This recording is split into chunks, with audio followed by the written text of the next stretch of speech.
20 বছর পর বঙ্গবন্ধু স্টেডিয়ামে টাইগাররা দিয়েছেন দম আর গতির পরীক্ষা।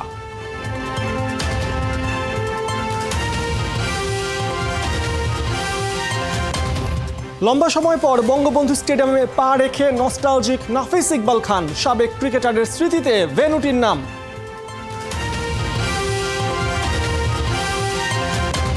আইপিএলে আরও একটা কীর্তি গড়েছেন মহেন্দ্র সিং ধোনি। প্রথম উইকেট কিপার ব্যাটার হিসেবে 5000 রান করেছেন তিনি।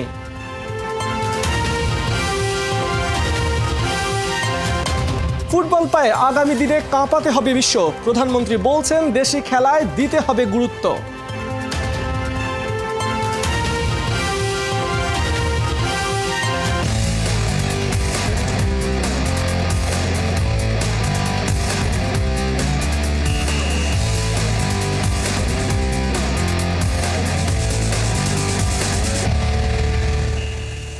স্বাগত খেলাযোগে, সাথে আছি পার্থ বণিক। চরম গরমে কাক ঢাকা ভোরে টাইগাররা দৌড়ের উপরে। নয়া ট্রেনার নাথান ক্যালির পরিকল্পনায় ক্রিকেটাররা বঙ্গবন্ধু স্টেডিয়ামে দম আর গতির পরীক্ষা দিতে শনিবার এক হয়েছিলেন 35 ক্রিকেটার।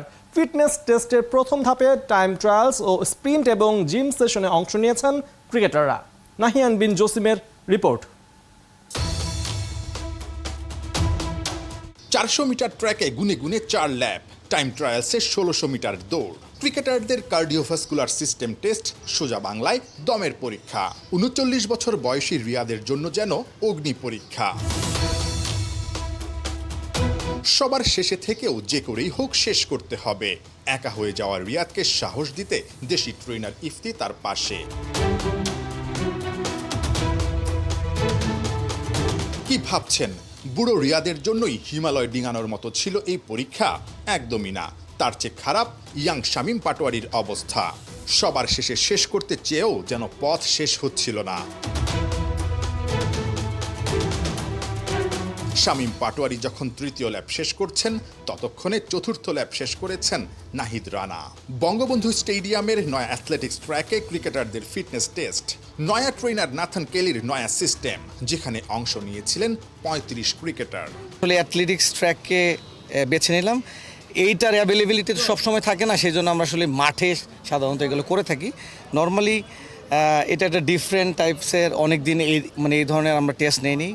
তো এটা আমি বলবো যে এটা ওদের কাছে নতুন মনে হয়েছে। হ্যাঁ, তো তার জন্য আমার কাছে মনে হয় যে ওরা একটু ডিফারেন্ট থাকলে যেটা হয় যে একটু কাটায় উঠতে সময় লাগবে, বাট আমার মনে হয় যে না, অল ওভার দ্য গুড। সামনেই জিম্বাবুয়ে সিরিজ, এরপর বিশ্বকাপ। বছরের বাকি সময়ে 10টা টেস্ট ম্যাচও খেলবে টিম টাইগার্স। বিজি শিডিউলে ফিটনেসটা আপ টু দ্য মার্ক হওয়া দরকার। 2 কিস্তিতে 1600 মিটার রানিং, একবার তানজিম সাকিব, আরেকবার নাহিদ রানা সবার সেরা। দমের পরীক্ষার আগে নেওয়া হয় গতির পরীক্ষা। প্রিন্টিংটা নিলাম হাউ ফাস্ট দে আর। আমাদের এইটাও দেখার দরকার আছে আসলে।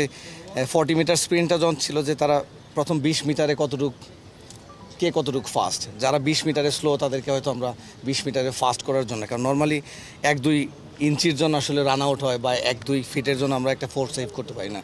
তো স্প্রিন্টিংটা আমরা দেখলাম যে কিভাবে ওদের আরও ফাস্ট করা যায়, সো দ্যাট আমরা এটা ক্রিকেটে কীভাবে অ্যাপ্লাই করতে পারি। শান্ত মুশফিকরা মিরপুর থেকে গুলিস্তান বঙ্গবন্ধু স্টেডিয়ামে এসে দিয়েছেন দম আর গতির পরীক্ষা। ফ্রেমের সবার মাঝে সাকিব আল হাসানকে না দেখে কৌতূহল জাগতেই পারে। কি অবস্থা নাম্বার 1-এর? না, অনেক কিছুর মতো এখানেও সাকিব আলাদা। সবাই যখন ঘাম ঝরাচ্ছেন, তখন মিস্টার 75 যুক্তরাষ্ট্রে ছুটিতে। সাকিবের মতোই ফিটনেস টেস্টে না থাকাদের দলে ছিলেন তাসকিন আর রিহাবে থাকা সৌম্য তাইজুলরা। নাহিয়ান বিন জসিম, 71। 20 বছর পর বঙ্গবন্ধু স্টেডিয়ামে আবারও টাইগাররা। 2005 সালে এই ভেন্যুর শেষ আন্তর্জাতিক ম্যাচে সেঞ্চুরি হাঁকিয়েছিলেন নাফিস ইকবাল খান। বর্তমানে টিম ম্যানেজারের দায়িত্বে লম্বা সময় পর বঙ্গবন্ধু স্টেডিয়ামে পা রেখে নস্টালজিক নাফিস। নাহিয়ান বিন জসিমের আরও একটি রিপোর্ট।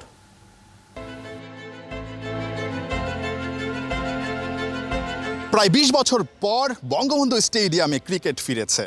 না, ক্রিকেট ফিরেনি, আসলে ফিরেছে ক্রিকেটাররা। 35 জন ক্রিকেটার ফিটনেস টেস্ট দেবার জন্য বঙ্গবন্ধু স্টেডিয়ামে হাজির হয়েছিলেন সেই কাকডাকা ভোরে। সব মিলে 40 জনের মাঝে আসলে কেউই সেখানে আন্তর্জাতিক ম্যাচ খেলেননি, একজন বাদে, নাফিস ইকবাল।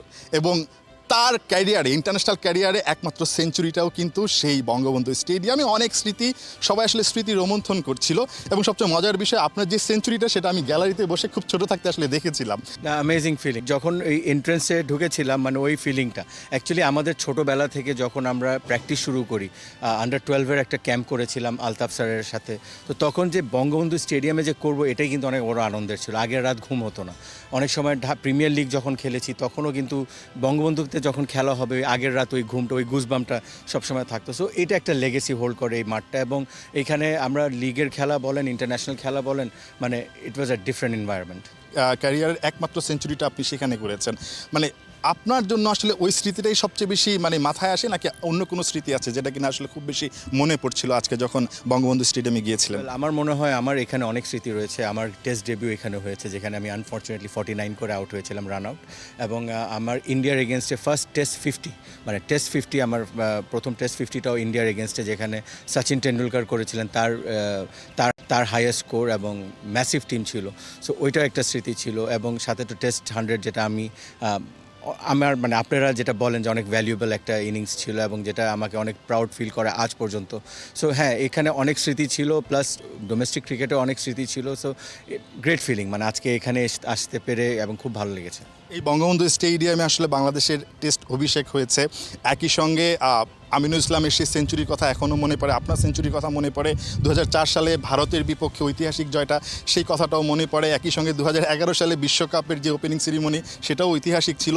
অনেক অনেক স্মৃতি। আজকে যখন আসলে ক্রিকেটাররা সেখানে গেল, মানে তাদের মধ্যে আসলে বঙ্গবন্ধু স্টেডিয়াম নিয়ে আগ্রহটা কেমন ছিল, বা তারা আসলে কি বলছিল? অনেকেই তো আসলে এটা নিয়ে কথা বলছিল দেখলাম। আগে কোন সময় কি সিরিজ হয়েছে, এখানে আমরা ইন্ডিয়ার সাথে জিতেছিলাম, ওই আলাপ ফার্স্ট আমরা ওডিআই সিরিজ এখানে জিতেছিলাম 2-0, মানে 2-0 পিছিয়ে থেকে ব্যাক করেছিলাম 3টা ম্যাচ জিতে।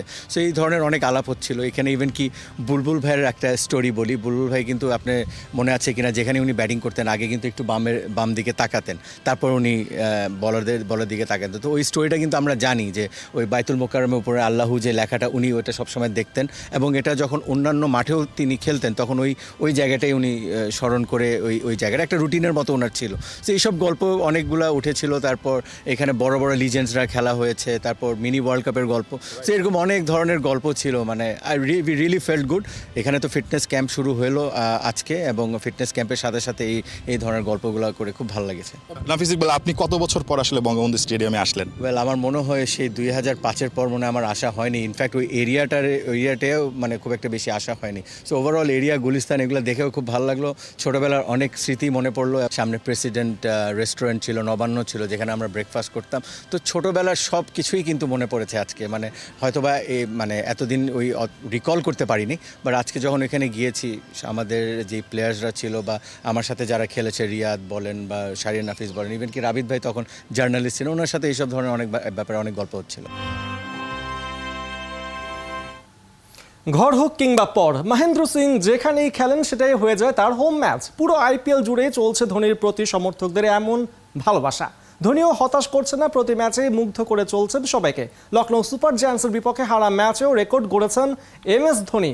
আইপিএলে প্রথম কোনো উইকেট কিপার ব্যাটার যিনি করেছেন 5000 রান। Kohinoor corner report.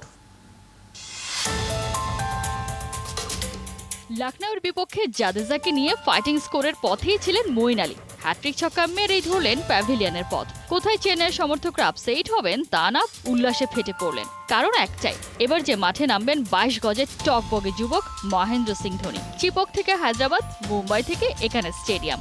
ধোনির জন্য অ্যাওয়ে ম্যাচ বলে বোধহয় কিচ্ছু নেই।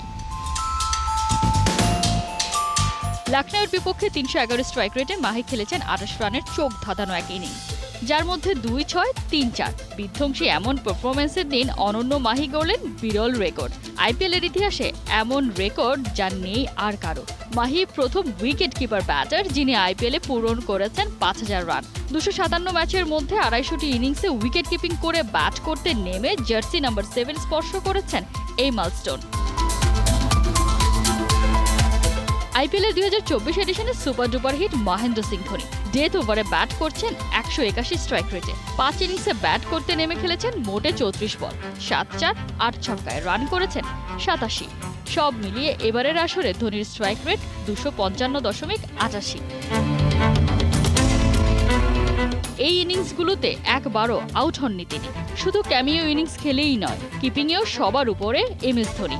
IPL ইতিহাসে উইকেট কিপার হিসেবে ক্যাচ ধরেছেন 143টি, স্ট্যাম্পিং করেছেন 42টি। উইকেট কিপার হিসেবে সবথেকে বেশি শিকারের পাশেই ধোনির নাম।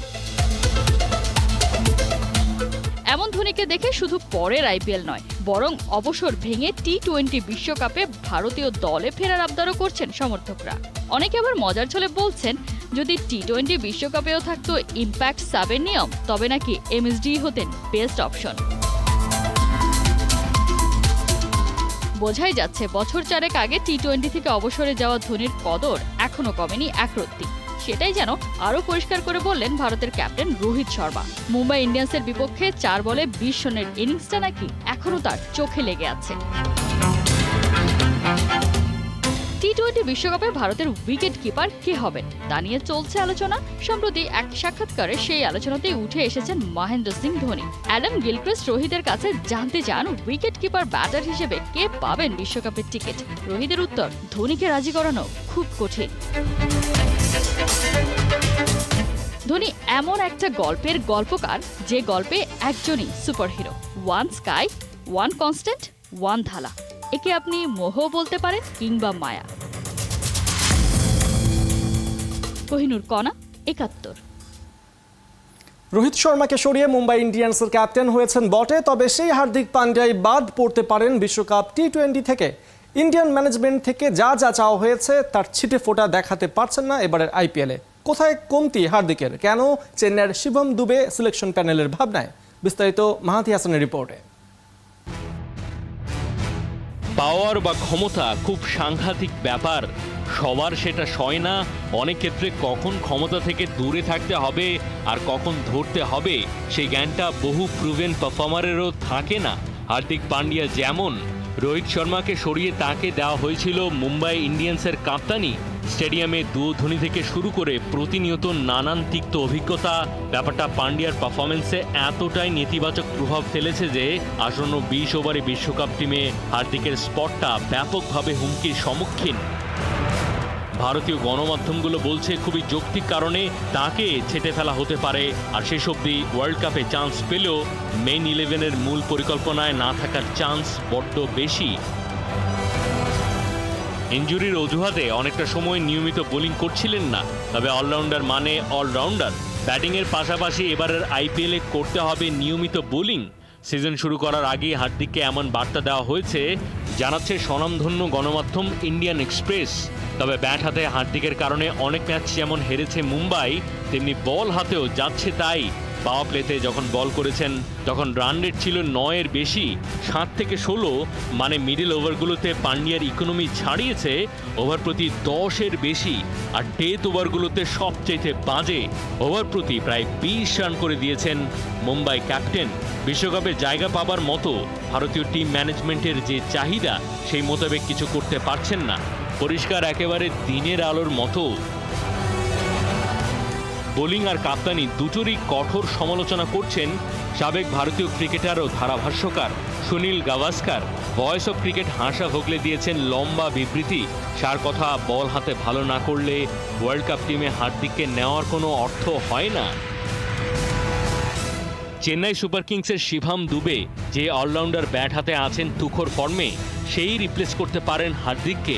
অবশ্য এবারের IPL-এ ইম্প্যাক্ট প্লেয়ার হিসেবেই খেলছেন টানা।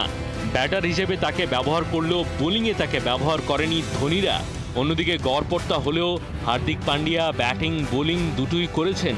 ভারতীয় গণমাধ্যম বলছে শেষ অবধি হার্দিক ওয়ার্ল্ড কাপ স্কোয়াডের সুযোগ পেলেও একাদশে থাকবেন না অটোমেটিক চয়েস। মাহাদি হাসান, 71। ফুটবল পায়ে আগামী দিনে কাঁপাতে হবে বিশ্ব, সেই সঙ্গে দেশে খেলা দিতে হবে গুরুত্ব। বঙ্গবন্ধু ও বঙ্গমাতা গোল্ড কাপ ফুটবলে শিশুদের এই মন্ত্রে অনুপ্রাণিত করেছেন প্রধানমন্ত্রী শেখ হাসিনা। আসরে বালক বিভাগে চ্যাম্পিয়ন হয়েছে জামালপুরের চর গোলাপবাড়ি সরকারি প্রাথমিক বিদ্যালয়, আর বালিকা বিভাগে চ্যাম্পিয়ন লালমনিরহাটের টেপুরগাড়ি বিকে সরকারি প্রাথমিক বিদ্যালয়। মেহেদি নাইমের রিপোর্ট।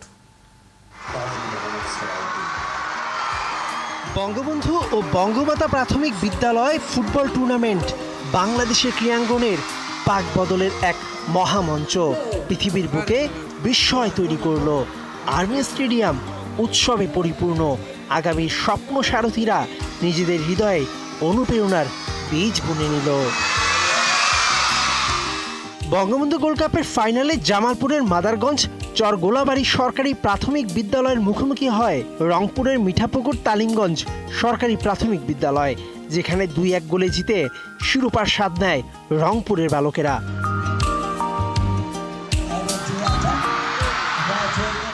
বঙ্গমাতা গোল্ড কাপের ফাইনালে ব্রাহ্মণবাড়িয়ার বাঞ্ছারামপুর মডেল সরকারি প্রাথমিক বিদ্যালয়ের প্রতিপক্ষ লালমনিরহাটের পাটগ্রাম টেপুরগাড়ি বিকে সরকারি প্রাথমিক বিদ্যালয়। 3-1 গোলের দলটি চ্যাম্পিয়ন হয়।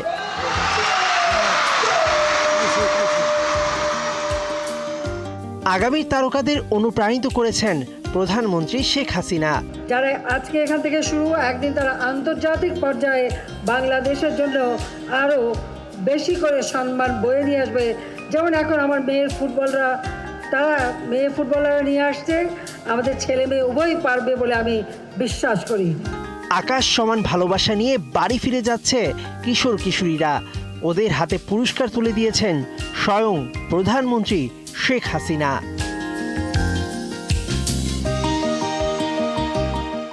মেহেদি নাইম, 71। এই ছিল এই মুহূর্তের খেলাযোগে। সরাসরি সংবাদ অনুষ্ঠান দেখতে থাকুন 71-এর ফেসবুক পেজে এবং সাবস্ক্রাইব করুন 71-এর ইউটিউব চ্যানেল। 71-এর সাথেই থাকুন।